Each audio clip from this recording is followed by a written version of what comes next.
Jeremiah 2.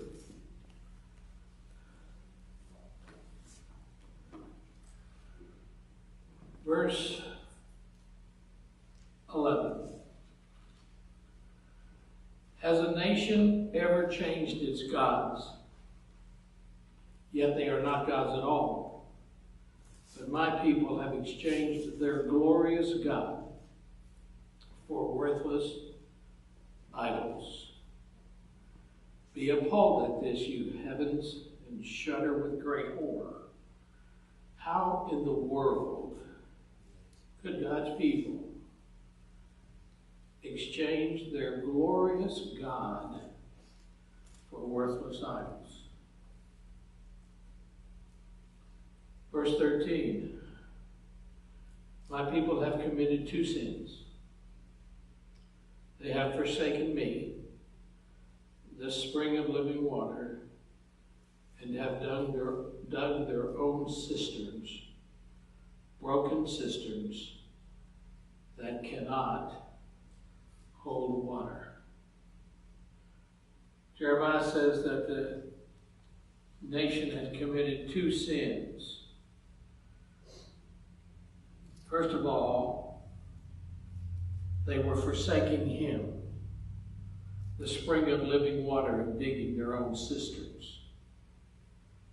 The first charge against the people is that they abandoned God. They forgot his faithfulness, discarded their covenant obligations. The issue that's larger than the fact they walked away is who they walked away from and for what. The key part of this verse is 13. In verse 13 is, they walked away from me. And the exchange is utterly irrational. God is incredulous. How could they reject the one who is always attentive, always faithful, always sufficient, the very spring from which life-giving water originates? The second charge against the people is they put faith in gods of their own design, trading God's living water for dead, dry, useless idols. God uses the metaphor of the system to describe Judah's adoption of false gods. Their cisterns, the idols of wood and stone, would never answer a prayer, and they could never hold the people's hope. And Jesus said that Jesus Christ, that he is the source of living water that permanently quenches thirst. Now, the reason I shared that with you is because we're going to read Proverbs 5, and I think you'll get the connection. There's that metaphor of cisterns is used again in Proverbs 5.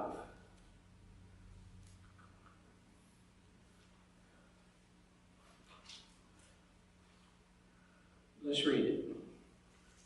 My son, be attentive to my wisdom, incline your ear to my understanding, that you may keep direction, and your lips may guard knowledge. For the lips of a forbidden woman drip honey, and her speech is smoother than oil. But in the end she is bitter as wormwood, sharp as a two-edged sword. Her feet go down to death, and her steps follow the path to Sheol. She does not ponder the path of life. Her ways wander, and she does not know it. Now, if you had a spreadsheet of Proverbs, and you had every chapter, every verse in this spreadsheet, and you go from chapter 1 all the way to 31, in the first 9 chapters,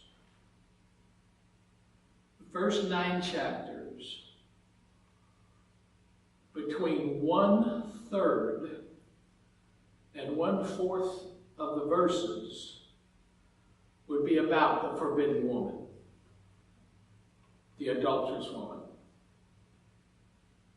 It is a main theme.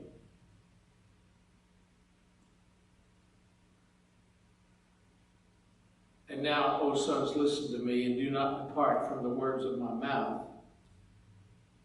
Keep your way far from. By the way, I say that for you to know we're going to deal with this in chapter 7 and 9 and so forth. And now, O sons, listen to me, and do not depart from the words of my mouth. Keep your way far from her, and do not go near the door of her house, lest you give your honor to others and your hearts to the merciless. Lest strangers take their fill of your strength and your labors go to the house of a foreigner. And at the end of your life you groan when your flesh and body are consumed. And you say, how I hated the discipline, and my heart despised reproof. I did not listen to the voice of my teachers, or incline my ear to my instructors. I am at the brink of utter ruin in the assembled congregation.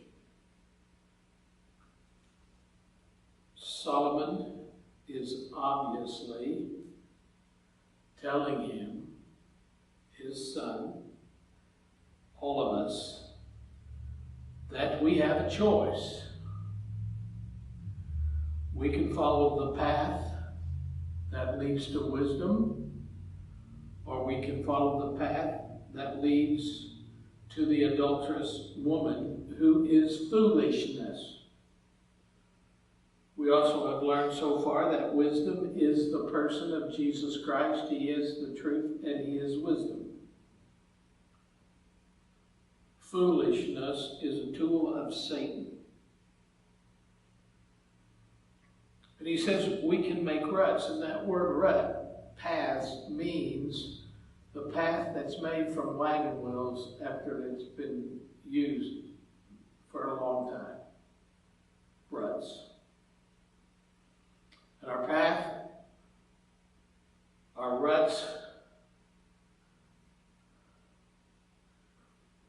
can be habits that lead to life, or they can be habits that lead to death and sickness and regret. So what's the answer?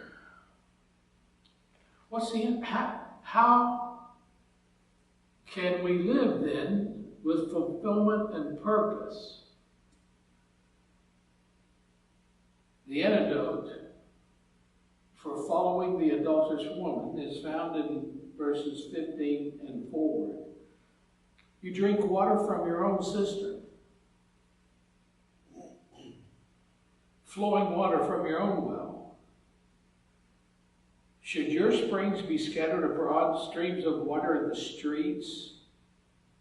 Let them be for yourself alone, and not for strangers with you. Let your fountain be blessed, and rejoice in the wife of your youth. Now in Hebrew, what that word wife of your youth means is your first wife. And a lovely deer, a graceful doe, let her breast fill you at all times with delight. Some translations, does anyone have one, translates the word breast, affections. Does anybody have a translation that says affections? Be intoxicated always in her love. Why should you be intoxicated, my son, with a forbidden woman, and embrace the bosom of an adulteress? For a man's ways are before the eyes of the Lord, and he ponders all his paths. The iniquities of the wicked ensnare him, and he's held fast in the cords of his sin. He dies for lack of discipline, and because his great folly, and because of his great folly, he is led astray. Not only did Solomon personified wisdom, he also personified foolishness. Proverbs 9:13 through 18, we will cover that. Foolishness is a predator hunting people down and trying to kill them, often through sexual temptation. Just like Satan is tracking people down and attempting to ensnare them in sexual sin, 1 Corinthians 7:5. So foolishness waits to trap and kill people. Proverbs 7:22 and 23, and Proverbs 23:26 through 38. We're going to cover all of those. Solomon illustrates the lure of foolishness with the smooth words of the adulterous woman. Proverbs 5:3, which mirror and rival the father's words to the son. Proverbs 5:1 and 2. After warning his son to stay away from the strange woman and of the dangers of not doing so, Solomon gives him the antidote to her temptation. Drink waters out of thine own cistern. Just like God told Israel that there's only one real cistern that they were to drink from, and they chose to leave their glorious God and go to wood and stones.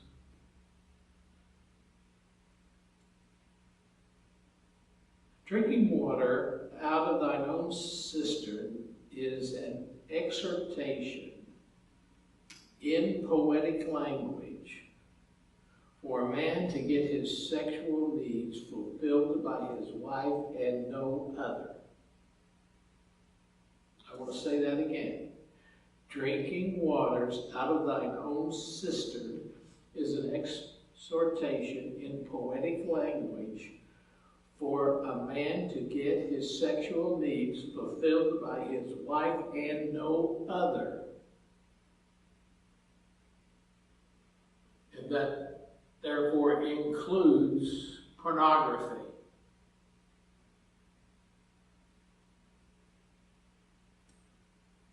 You are to drink out of thine own cistern.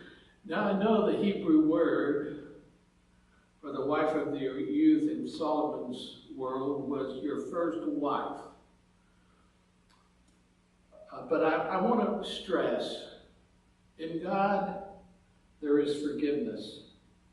In real life, there is divorcees and divorcers. In real life, there are men and women who abandon their vows and their promises and become adulterers. The Bible is very clear that people married to the adulterer can be released and marry someone else.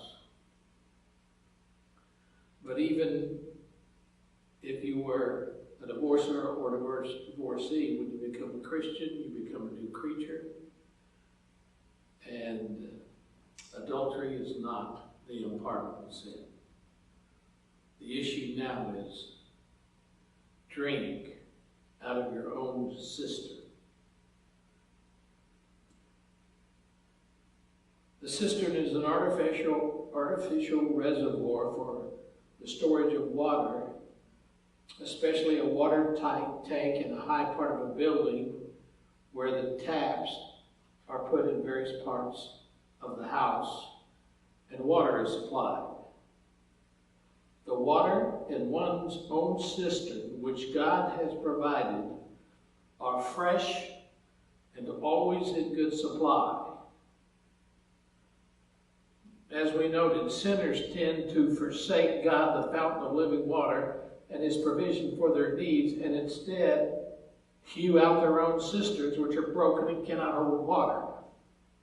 A man who forsakes his wife that God has given him and goes after a strange woman or women has done the same thing.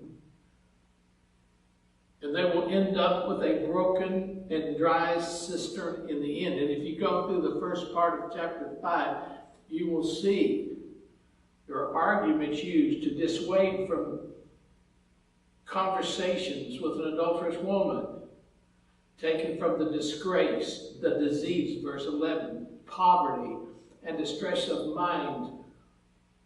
On reflection, it brings a man to the wise man who proceeds to direct marriage as a proper antidote against it. We are to take a wife and cleave to her. We are to take a husband and cleave to him. And enjoy all the pleasures and comforts of the marriage state. As every man formerly had his own cistern for the reception of water for his own use, so every man should have his own wife. And but one, and as drinking water quenches thirst, and have her meet his needs, or her needs.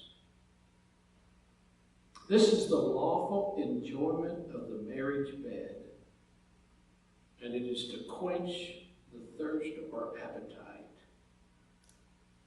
and allay the heat of lust. Let me say this. After doing years of marriage counseling, I have met wives who have never had a sexual experience that was not lust.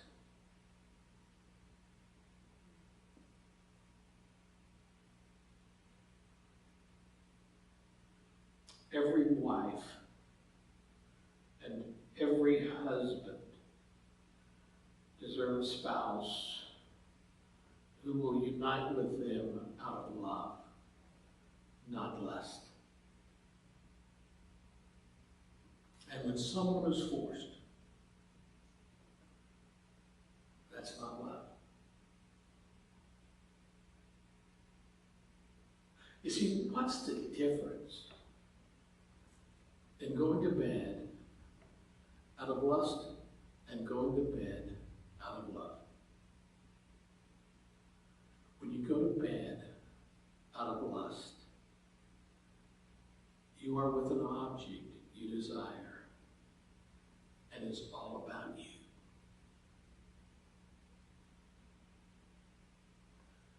Your pleasure, your experience, your will.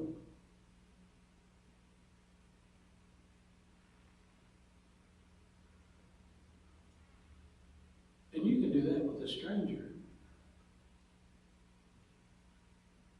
It's adultery, and God sees it, but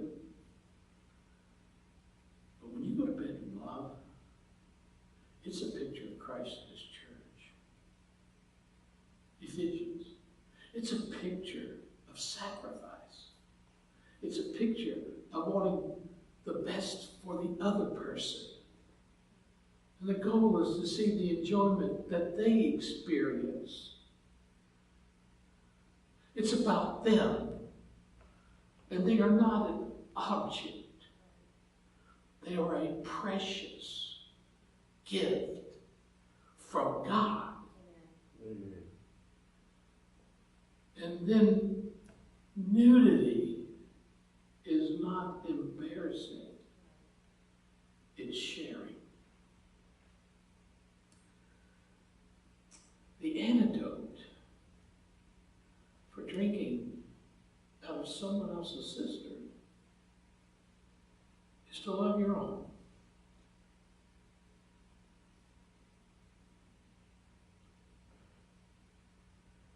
A man that is married,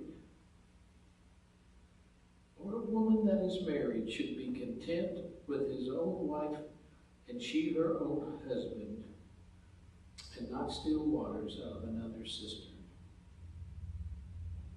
They must delight in the running waters of their own. Wow. Running waters are elsewhere called living waters in Scripture. Running water is a poetic description of a wife's love. A wife is a well of water. An adulterous woman is a deep ditch in a narrow pit. Proverbs 23:27. You got a choice. You can go to a pit and a deep ditch, or you can go to a well of living water. So, let me just point out three things, and Linda will soon be relaxed because she's afraid I'm going to say something. She came down the stairs today and said, I read chapter 5 of Proverbs. And I said, yeah? She said, I did not know that's what you're going to talk about. But that's it. Number one,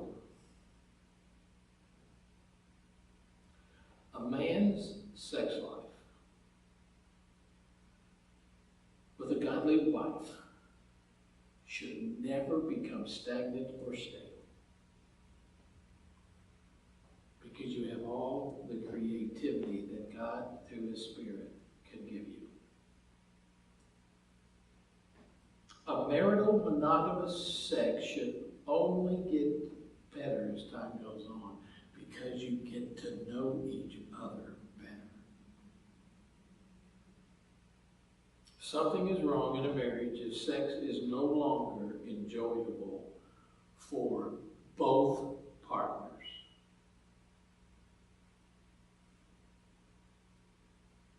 Because sex is a picture of how Christ loves the church and is intimate with it.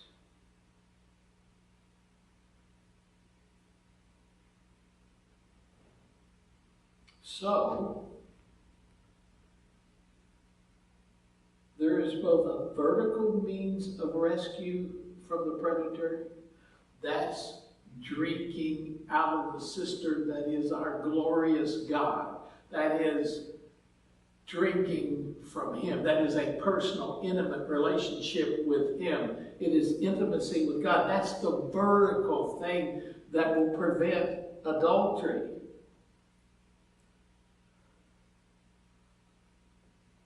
A person can be rescued by having a personal relationship with wisdom, who is Jesus Christ.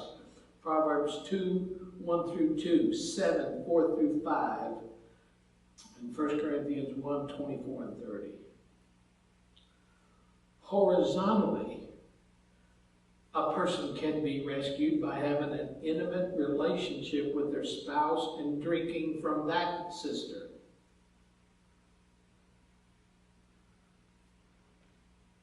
Paul employed this same strategy in 1 Corinthians. He warned his readers to flee sexual immorality and encouraged them by reminding them of redemption in Christ, 1 Corinthians 6:19-20, and calling them to preserve intimacy with their spouses, 1 Corinthians 7:1-5. I think you've got the message. Now I want to go to 1 Corinthians 7:1-5, and I want to read this passage because it is the New Testament foundation for the Christian view of marriage and intercourse.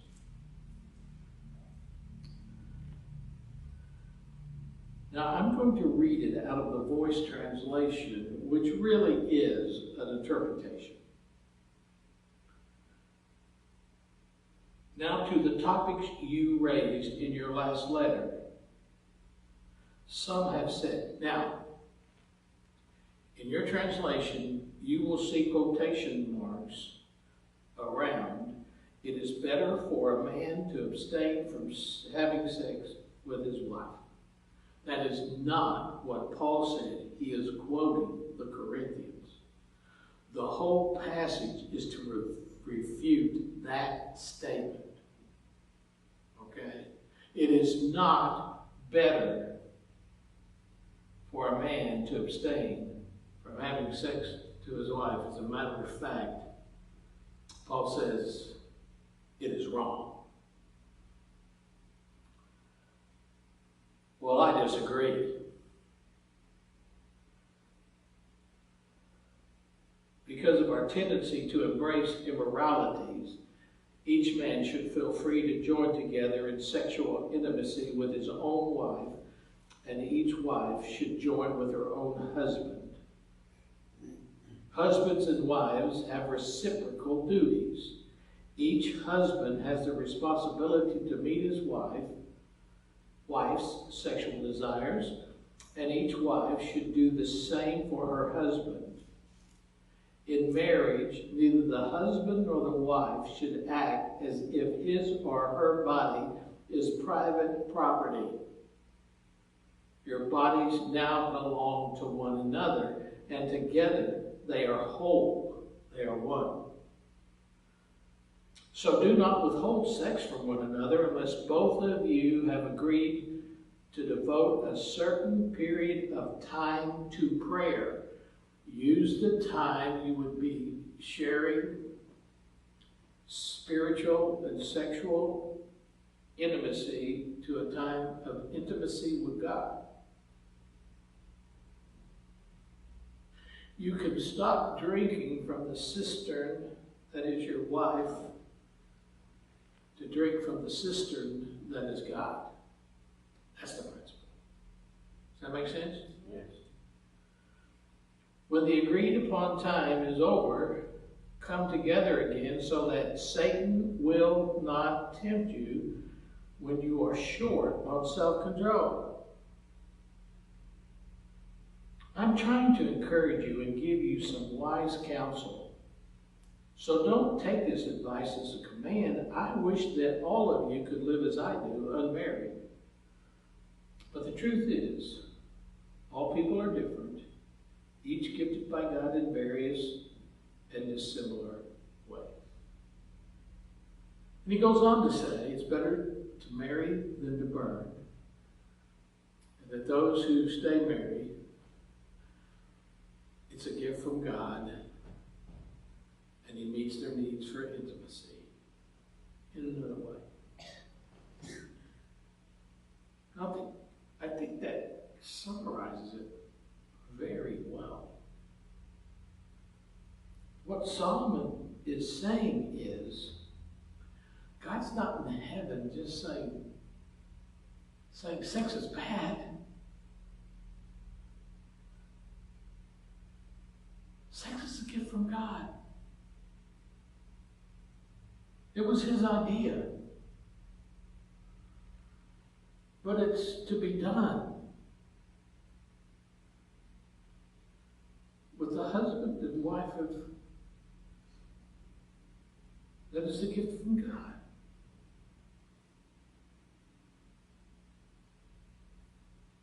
And the issue should be their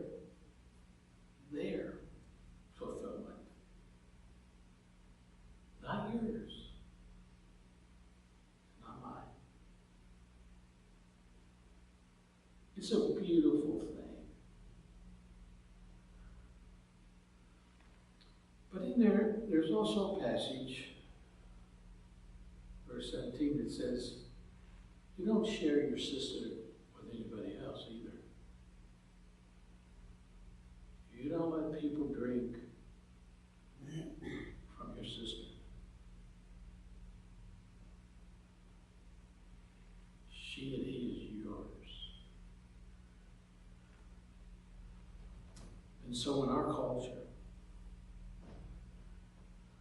you see, we are perverted, confused, and sinning against God.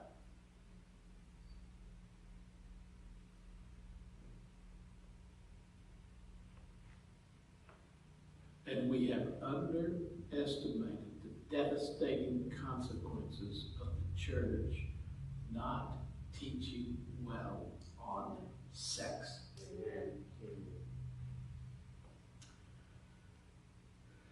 Children should get their sex education from godly parents. Everybody agrees in this room. Not everybody agrees, but everybody agrees in this room. But if they are part of a family in which the parents are not Christians or do not understand their responsibility, then the church has to be the stopgap measure to help them understand the truth about what sex is.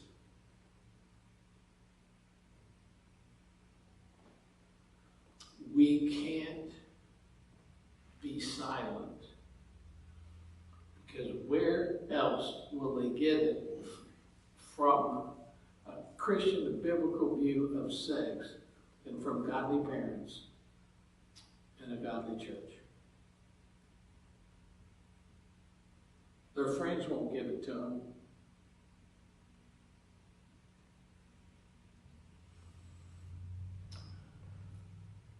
So,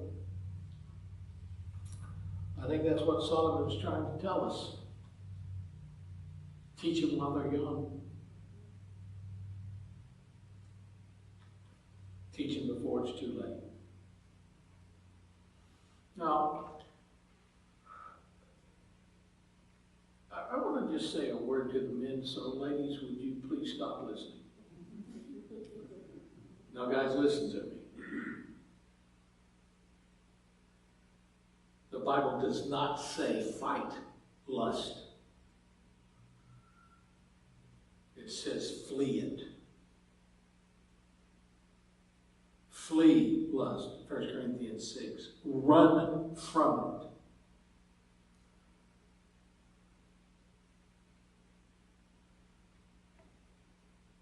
Now, what does that mean? It means run from it. Let me tell you a story. When I was being discipled, I met a man. I went to meet with Gene for our discipleship time. And there was a man there. And Gene said, I'm going to meet this guy. Well, he introduced him. And he said, I want to tell your story because I want you to understand you are weak. And Satan can defeat you sexually. I want to teach you how to prevent that. So he said, listen to this man's story. Well, here's this man's story.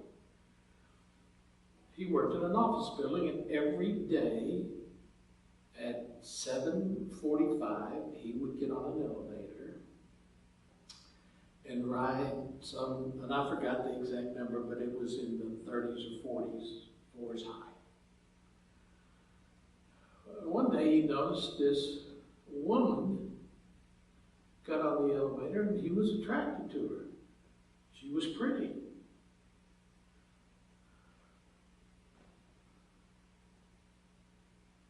And so then, the next morning, she got on. And then the next morning, and pretty soon he was more than attracted to her. He was lusting after her. So then he started saying good morning, and then he started talking to her.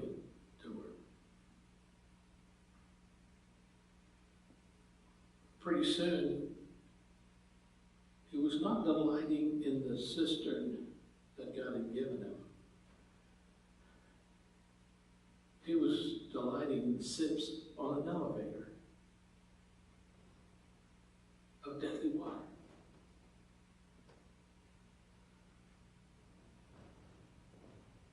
So, realizing his heart was being stolen, he went to Gene and he said, Gene, what do I do? And Gene said, you flee youthful lust. Well, what does that mean? He says, you walk the stairs to your office.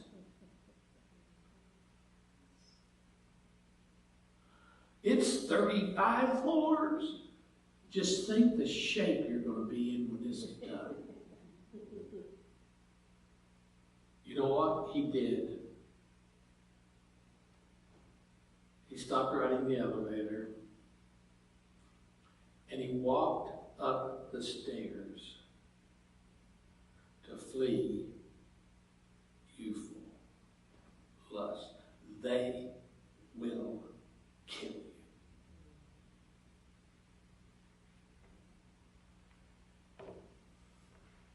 So then, Jean said to me, you need to have strategies to avoid youthful lust.